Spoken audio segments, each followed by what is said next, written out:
The first winter at 8,000 feet did something to a man, something Samuel Brigg wasn't prepared for. He had lived through Pennsylvania cold, the kind that stung the cheeks and stiffened the fingers. But the Wind River Mountains of 1884 carried a different kind of winter. Here, the cold wasn't just a temperature. It was a presence. It crept into your clothes, your bones, even your thoughts. And once it got in, it didn't leave easily. Samuel learned this truth before December had fully settled. Frost formed inside his cabin walls like thin white feathers. The water bucket he kept 3 feet from the cast iron stove froze solid by dawn. His breath hung in the air long after he exhaled, drifting like a ghost above the plank floor. And yet, he had built the place exactly the way every frontier manual, every neighbor, every old-timer at the general store said he should. 16 by 20 feet, hand-hewn logs sealed with mud and moss, a stick floor raised on joists, a small iron stove in the corner, and a pine slat bed frame in the other. Standard and trusted, the guides called it. Plenty warm, the salesman in Cheyenne had sworn. But in that high mountain bowl under a sky so sharp and blue, it seemed to ring like glass. Nothing about the standard way held true. By February, Samuel had burned through more wood than 2 men should need in a whole season. The pile he expected to last until spring shrank by the day, and still he woke each morning stiff aching and shivering beneath every quilt he owned. When the wind picked up, and it always did in the Wind Rivers, the cold pushed through the gaps in his walls like invisible knives. And his neighbors, they were no better. One cabin down the valley, Thomas Brennan had already broken a chair for firewood. The Curtis family kept their infant wrapped in wool, even indoors. Old Henrik Larson claimed he could see his breath in his sleep. That winter taught Samuel the first rule of the high country. Out here, the cold doesn't care how everyone else built their cabin. It only cares how well you understand it. And before long, Samuel would realize something none of the others had, that warmth wasn't just about fire. It was about where you asked that fire to live. Samuel had always believed in frontier wisdom. Out here, advice wasn't written in books alone. It was carved into calloused hands, passed around over tin mugs of coffee, and spoken by men who had buried neighbors lost to storms or sickness. So when he built his cabin, he followed their rules as faithfully as Scripture. But as winter tightened its grip, something became painfully clear.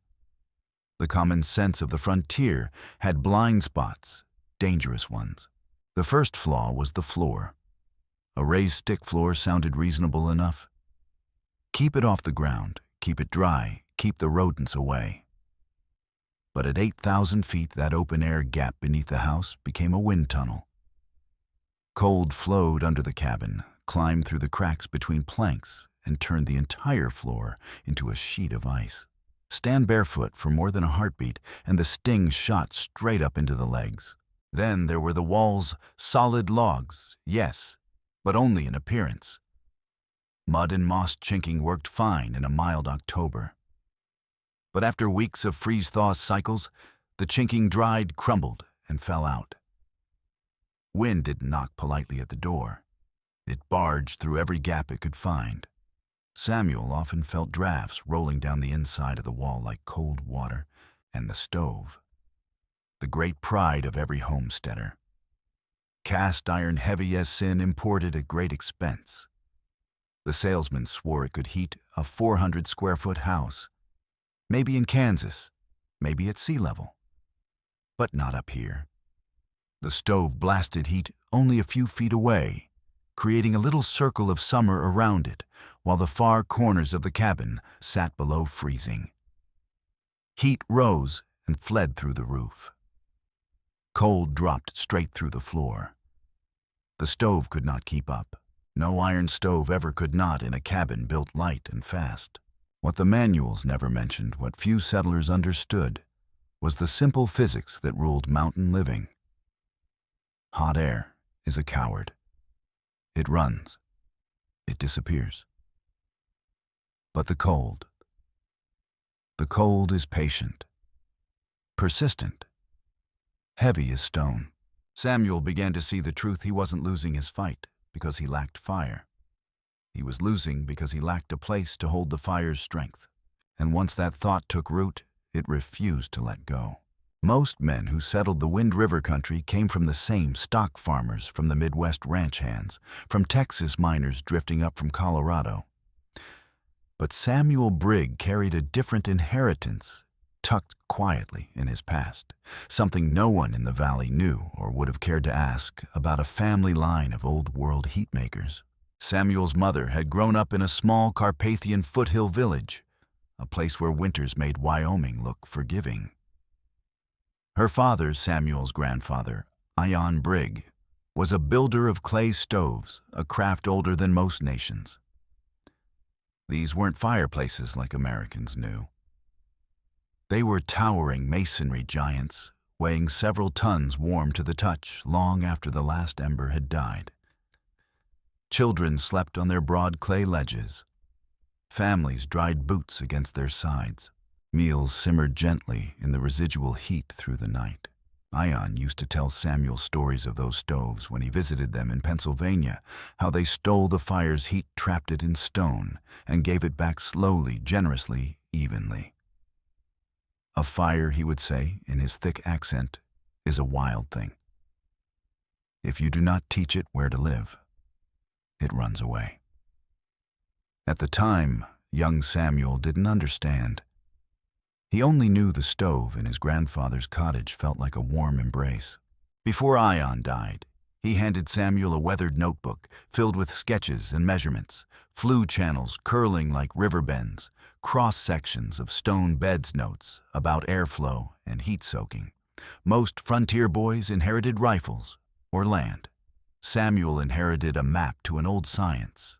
But out west, such knowledge was often met with suspicion. When Samuel once mentioned masonry heaters at a community gathering, the reaction was laughter. "We're building cabins, not European castles," Thomas Brennan joked. Another man quipped, "If we had the stones for that, we'd be building fortresses, not homesteads."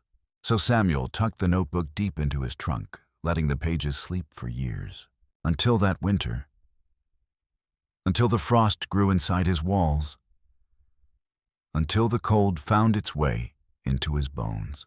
Then he remembered his grandfather's voice, soft but steady. "Fire will serve you, Samuel, if you give it a home worthy of its strength." And for the first time, the idea didn't sound like nonsense. It sounded like survival. The idea came quietly at first, like a flicker in the corner of Samuel's mind, and the kind of thought a man usually brushes aside because it goes against everything he has ever been told. But as the nights dragged on and the cold refused to yield, that thought grew louder, sharper, more insistent. What if the problem isn't the fire? What if the problem is where the fire is allowed to live? One late January evening, after another day of chopping wood that vanished into the iron stove like water poured into sand, Samuel lit a lantern and pulled out his grandfather's notebook. The pages smelled faintly of dust and linseed oil. Hand-drawn sketches curled across the paper stone beds, layered channels, chambers built not for flame itself, but for the shadow the flame left behind heat. He studied the drawings under the warm lantern glow, hearing the wind batter the cabin walls like the ocean against rock. Frontier logic said to build fast, build light, build cheap. But Ion Brigg had lived by a different creed entirely. Build for the long winter, not the next morning. In the sketches, Samuel saw something the frontier had forgotten, or perhaps had never known. Iron stoves, heated air a fickle companion that fled the moment the fire dimmed. Masonry stoves heated mass, and mass had patience. It gathered heat, held it, and released it, long after the flames had died. The more Samuel stared at the designs, and the more he realized the truth. He didn't need a bigger fire. He needed a better anchor for the fire's strength. That night, Samuel made a choice few men of the territory would even consider. He decided to tear up a section of his cabin floor, not out of desperation, but out of conviction. He would build something heavy, something deliberate, something the valley had never seen, a clay and stone heating bed, a resting place where warmth could linger through the darkest hours. Outside, the moon cast pale light over the endless snow. Inside, Samuel marked measurements on the floorboards with a piece of charcoal. It felt almost ridiculous, almost rebellious. But he kept going, because sometimes survival requires a man to listen, not to the loudest voices around him, but to the quietest wisdom he carries within. The first swing of Samuel's pry bar felt like a betrayal of everything he'd built. Floorboards he had milled himself, the pine planks he'd carried on his back from the ridge above the creek. Now he levered them up one by one, stacking them against the wall like discarded promises. Cold air rushed up from the dark crawl space beneath the cabin, carrying the sharp smell of frozen earth. But Samuel didn't hesitate. For the first time that winter, he felt a direction forming, something solid to push toward. He walked the valley for days, gathering fieldstone, not just any stone, but the dense, ringing kind that didn't fracture under thermal shock. Some pieces fit in his pocket. Others weighed over 50 pounds and had to be dragged on a makeshift sled. The work was slow, deliberate, and done mostly in silence. A man alone with rocks and cold has plenty of time to think, and Samuel thought often about his grandfather's hands, thick and cracked, shaping clay into something that could keep a family alive. Mixing mortar became its own education.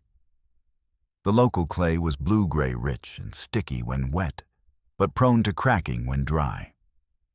Samuel tried mixtures of sand-chopped grass, even crushed wood ash. Some batches slumped like porridge, others dried brittle as old bone. Each failure taught him something: a bit more sand, less water, finer grass.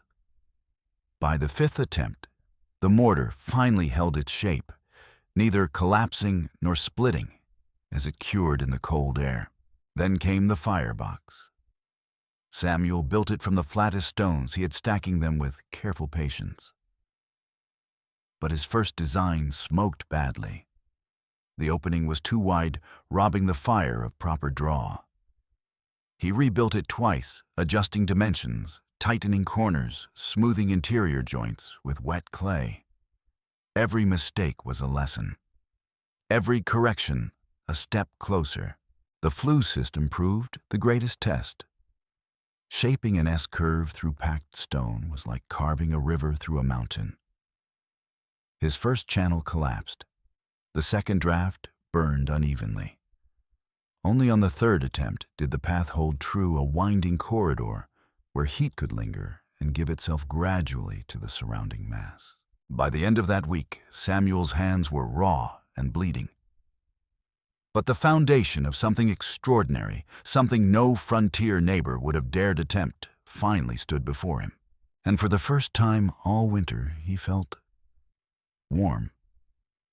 Not in his body, but in his purpose. When the firebox and flue channels were finally sound, Samuel turned to the part of the project that had lived in his imagination for weeks. The sleeping platform itself, a bed not perched above cold air, but fused directly into the heart of the heater. A place where warmth would not drift away, but rise steadily through stone, meeting him each night like a steady handshake from the fire. He began by extending the upper masonry course far beyond the firebox, laying stones in a broad rectangle roughly 6 feet long and 3 feet wide. It felt strange building something so intentionally heavy. Everything on the frontier was meant to be quick, light, portable. But this was an anchor, a declaration that he wasn't just passing through the mountains, he meant to stay and stay well. Selecting the capstones became its own frontier ritual. Samuel walked the frozen creek bed at dawn, kicking at potential slabs until one sounded right. A good sleeping stone didn't thud. It rang faint and clean, like tapping a dinner plate. Those were the stones that could hold heat without cracking. Some weighed over 100 pounds. He hauled each one back with grunt and grit, muttering encouragement to himself the way some men talk to stubborn mules. He laid a layer of smaller stones across the top of the flue passages, careful not to obstruct the channels below. This intermediate layer acted like a buffer, absorbing bursts of heat, evening them out, softening the fire's wild temperament before it reached the surface. Then came the capstones, set like the lid of a slow-cooking pot. Each one had to sit flush with its neighbor. Air gaps meant cold pockets, and cold pockets meant failure. When the last stone finally dropped into place with a decisive, satisfying thump, Samuel stepped back. The platform wasn't beautiful in any decorative sense, no polish, no fancy curves, but it had the clean, confident symmetry of something made for pure purpose. It looked solid, permanent, honest. In the lantern light, the stone bed seemed almost alive, a quiet beast waiting for the fire that would breathe heat into its bones. For the first time since arriving in the Wind River Mountains, Samuel felt he had built something not just to endure winter, but to answer it. The night Samuel chose to test the heater, the valley lay under a brittle moon, the kind of moon that sharpened every snowdrift and made the world feel carved from glass. He gathered a bundle of dry pine-kindling split oak he'd seasoned since autumn and knelt before the small, arched opening of the firebox.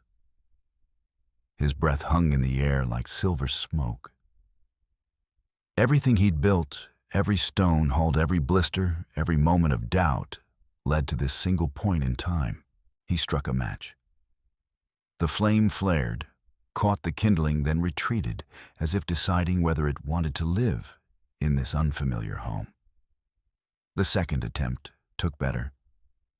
Fire licked the corners of the chamber, dancing against the smooth stone walls he'd shaped with such deliberate care. Samuel watched, hardly blinking, as the flame strengthened, grew more confident, and finally roared with a steady breath that filled the firebox. And then came the moment of truth, the draft. Would it pull the hot gases through the long S-shaped channel?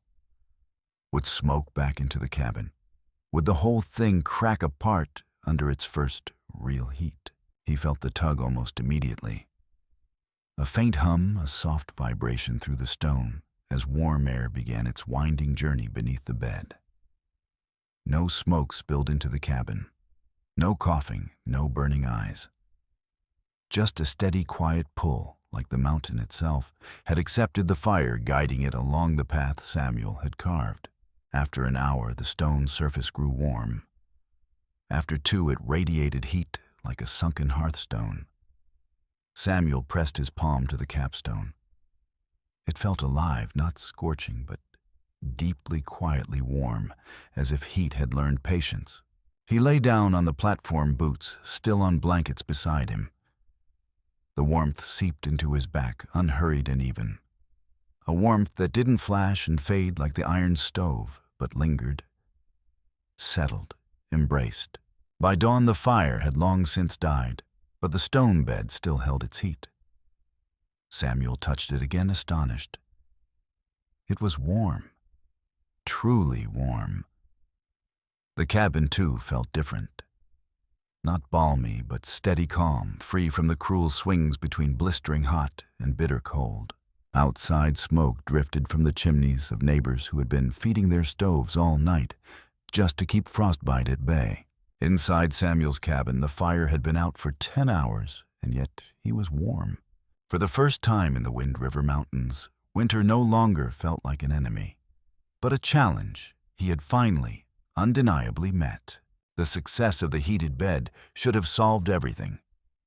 Samuel had expected that once the stone platform worked, the rest of the cabin would finally feel civilized, warm, steady, livable.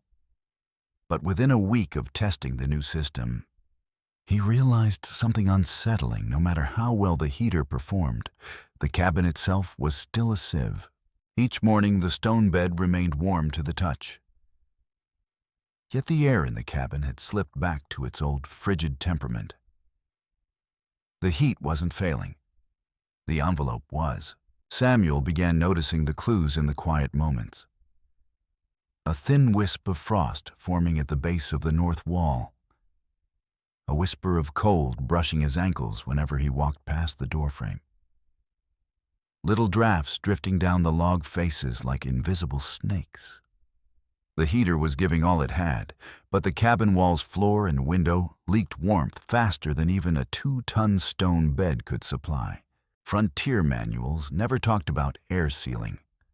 They barely addressed insulation. Most settlers believed that if you stuffed moss in the log gaps and hung a blanket over the door during storms, you'd done enough. Maybe that worked at lower elevations, but not in the wind rivers, not where a winter night could fall 40 degrees in a matter of hours. Samuel examined the gaps between logs and discovered the chinking he'd applied in autumn had cracked and shrunk, leaving spaces wide enough to slide a finger through. Around the window, the glass rattled in its frame whenever the wind picked up. The door, handmade from green pine, had warped just enough that daylight showed at the edges. But the most damning flaw was the floor. The stick floor he once admired for its simplicity now revealed itself as a thermal enemy.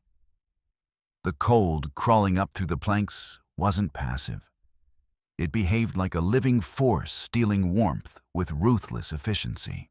Samuel crouched beside the heated bed one evening, palm pressed to the warm stone, and felt a mix of awe and frustration. Here was a heating system that could keep a family alive in the harshest winter, if only the cabin would cooperate.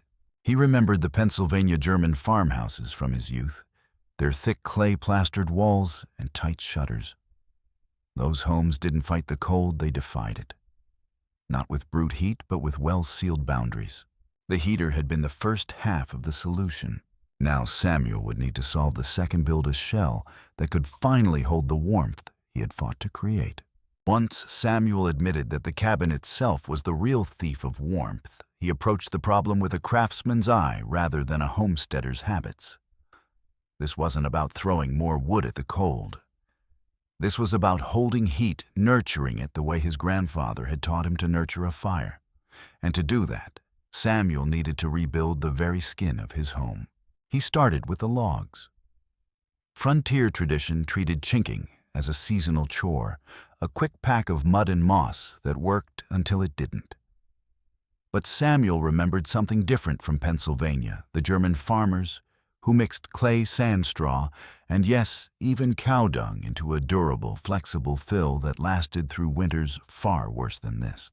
He borrowed a bucket of manure from the Curtis family and mixed a new batch beside his cabin, kneading it with bare hands until the clay felt alive, almost elastic.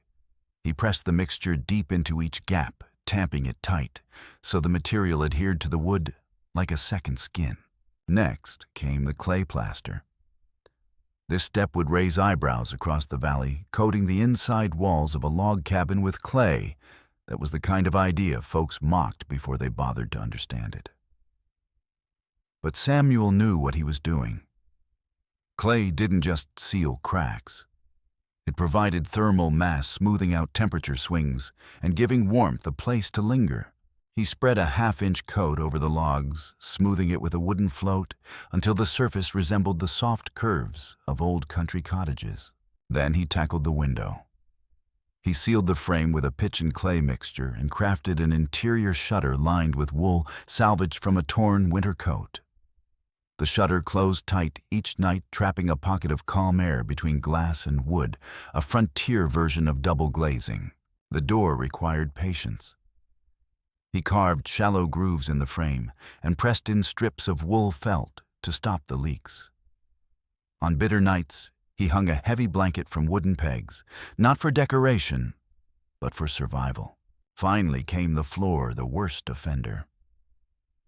Samuel crawled beneath the cabin and lined the underside of the planks with overlapping sheets of birch bark. On top of that, between the joists, he packed dried grass and pine needles until the cavity held a thick quilt of natural insulation. When he finished, the cabin felt different. Still humble, still simple, but no longer porous. It felt intentional, protected, ready to cooperate with the warmth he worked so hard to create. For the first time, Samuel sensed that his home was no longer fighting winter. It was learning how to stand with him against it. The true test came the following winter, one the old-timers would later call the 40-day freeze. An Arctic air mass swept down from Canada and settled over the Wind River Mountains like a great, unmoving beast. Temperatures plunged to 30 below and stayed there. Snow drifted against cabin walls until doorways looked like tunnel entrances. The kind of cold that didn't just challenge a man, it measured him. For Samuel's neighbors, the season turned desperate almost immediately. Thomas Brennan's cast-iron stove roared day and night, but still their breath fogged the cabin at arm's length.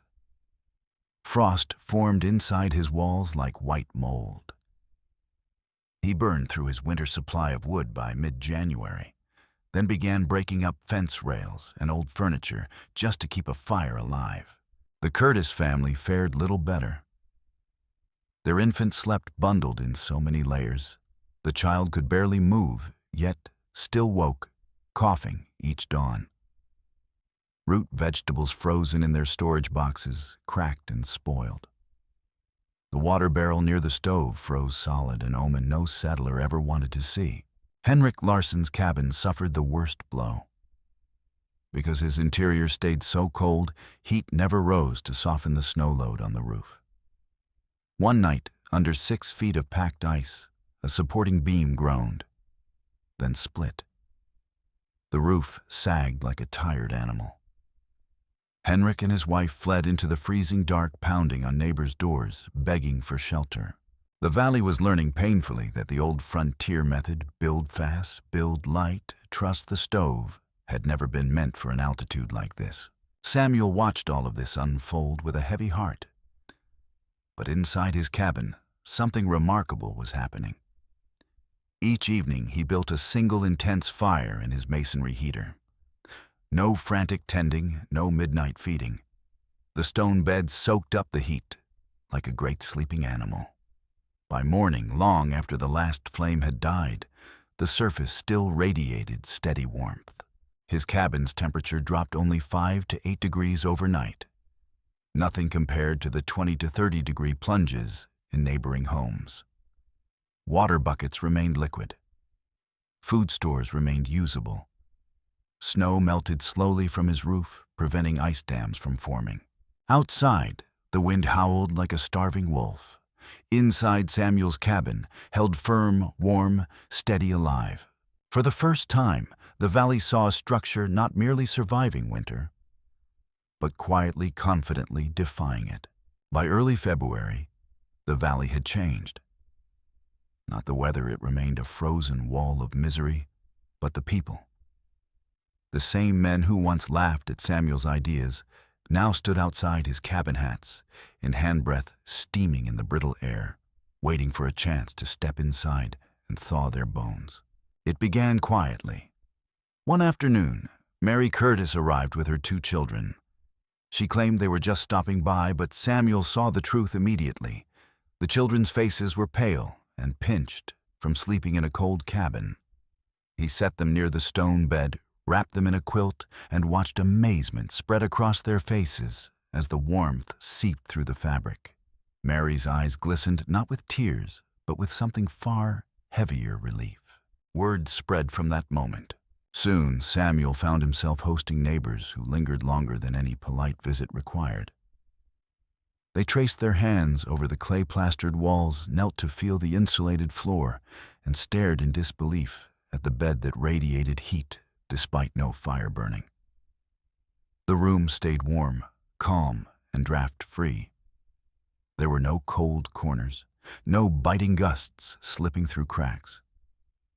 It felt civilized, even luxurious, though built from nothing more exotic than stone, clay bark, and hard work. One evening, as the wind shrieked like a jealous spirit around the cabin eaves, Thomas Brennan finally spoke the words many had been holding back. "Sam, I was wrong. We all were. Could you show me how to build one of these? My family won't last another winter like this." His voice didn't carry shame, only exhaustion and sincerity. Samuel nodded. "I'll teach you everything I know." Later came Henrik Larsson, humbled by the near collapse of his home. Then Samuel Curtis, who had always been practical, but now saw plainly that practicality alone could not outmatch mountain winters. Each man brought questions, notebooks, and willing hands. Samuel didn't hoard the knowledge. He laid out tools, drew diagrams, explained ratios, how much sand to clay, how wide the flue channels, why stone placement mattered.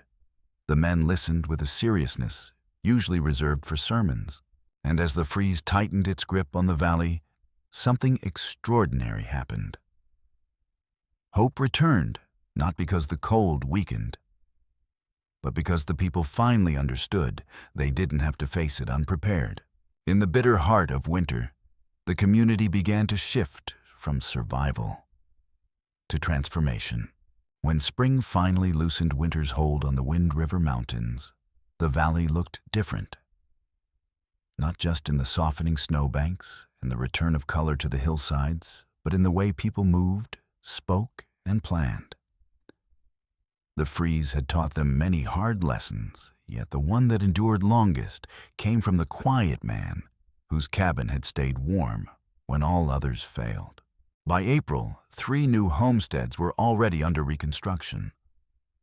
Men who once prized speed above all else now gathered stones with surprising reverence, tapping each piece the way Samuel had taught them, listening for the clear ring that meant a stone could hold heat. Chinking was no longer an afterthought. It became a craft. Cabin walls that once relied on mud and luck now wore clay plaster coats, smooth as river-washed rock. It wasn't just construction that changed. The valley itself felt different.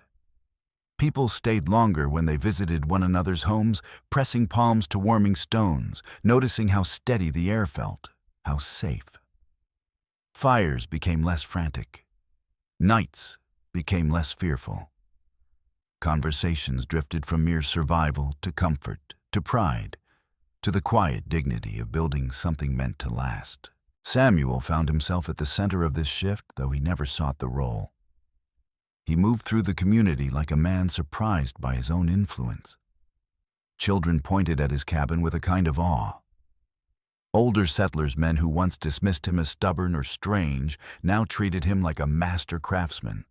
Some even helped him gather materials for the next heater he planned to build beside his workshop, not for himself, but as a teaching model.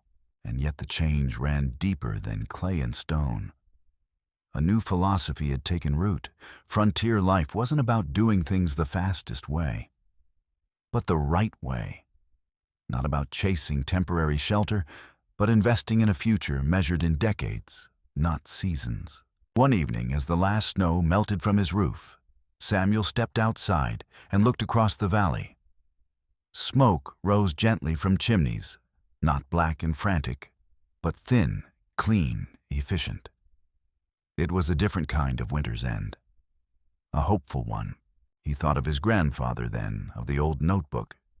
The stories of stoves that stayed warm till morning, and the belief that fire was a gift worth honoring. Samuel smiled, feeling the truth settle in his chest like a calm ember. Sometimes the ideas people laugh at are the ones that end up saving everyone. And so the legacy of Samuel Brigg spread quietly, steadily across the mountains, carried not by loud boasts, but by warm cabins and grateful families who finally understood what he had always known. Survival is not just about enduring the cold, but learning to build a life that stands strong against it.